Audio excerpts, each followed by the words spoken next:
Hey guys, ഞാനങ്ങനെ Minecraft game കളിച്ചുകൊണ്ടിരിക്കുകയാണ്. ഡ്യൂപ്പാണ്. ഞാൻ ഇവിടെ ഒരു വീട് ഞാൻ പണിതിട്ടുണ്ട്. സോ നിങ്ങളത് കാണിക്കാൻ പോകുകയാണ് സുഹൃത്തുക്കളെ. ഫസ്റ്റ് തന്നെ എൻ്റെ പൂള് ഞാൻ കാണിക്കും. ഇതൊക്കെ ഇപ്പോൾ ഫസ്റ്റ് തന്നെ ഒരു പൂള് ഞാൻ കാണിക്കാം. പിന്നെ ഒരു കാര്യം, ഈ വില്ലേജ് ഞാൻ പണിതാന്ന് പറഞ്ഞാൽ നിങ്ങൾ വിശ്വസിക്കുമോ? ഞാൻ വിശ്വസിക്കണം ഗൈസ്. ഈ വില്ലേജ് ഞാൻ കുറച്ചൊക്കെ TNT പൊട്ടിച്ച് വന്നതാണ്, കുറച്ചൊക്കെ ഞാൻ പണിതാണ് ഗൈസ്. ഓക്കെ, എന്തായാലും നമുക്ക് അയ്യോ കുഴപ്പമില്ല ഗൈസ്.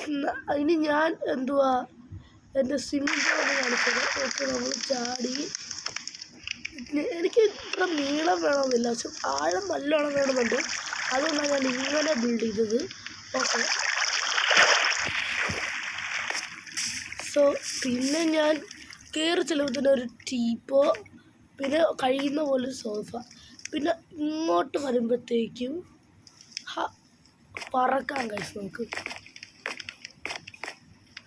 ഓക്കെ, ഇങ്ങോട്ട് വരുമ്പോഴത്തേക്കും പെട്ടികൾ കാണാം നിങ്ങൾക്ക്.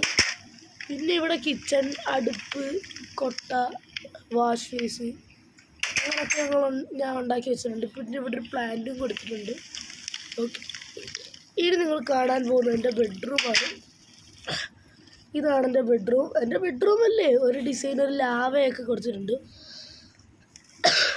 പിന്നെ ഇവിടെ ചെറിയൊരു അക്വാറിയം. പിന്നെ ഒരു ബെഡ്, ഗ്രീൻ ബെഡാണ്. ഇവിടെ രണ്ട് പ്ലാന്റ്. അങ്ങനെ ഞാൻ ഇങ്ങനെ പോകുവാണ്.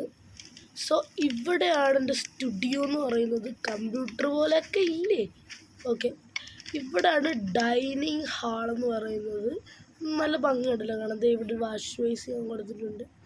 പിന്നെ ഇതാണ് മോനെ എനിക്ക് ഏറ്റവും ഇഷ്ടപ്പെട്ട സ്ഥലം. ഇവിടെ ഞാനൊരു TV പോലെ കൊടുത്തിട്ടുണ്ട്. ഒരു ടീപ്പോ, ഒരു സോഫ, ഒരു പെട്ടി, കാര്യങ്ങൾ, ഷെൽഫ് പോലെ. പിന്നെ ഒരു റിലാക്സ് ചെയ്യാൻ പറ്റിയൊരു ഏരിയ. പിന്നെ എൻ്റെ അത്ര പുറത്തൻ.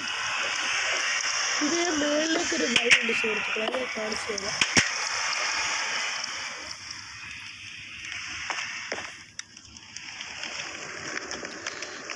ഈ മേളിലേക്ക് പോകാൻ ഞാൻ നോക്കട്ടെ. എൻ്റെ ദൈവമേ, പടി കയറിപ്പോയി. നമ്മളിവിടെ മേളിലെത്തിയിട്ടുണ്ട്. പിന്നെ ഇനി ഞാൻ നിങ്ങളെ കാണിക്കാൻ പോകുന്നൊരു പൊളിയായിട്ടാണ് എൻ്റെ അണ്ടർഗ്രൗണ്ട് കാണിച്ചു തരാം. അതെൻ്റെ റൂമിലാണ്. ഓക്കെ, റൂമിൽ ഇവിടെ ആ സാധനം ഒന്ന് നോക്കട്ടെ.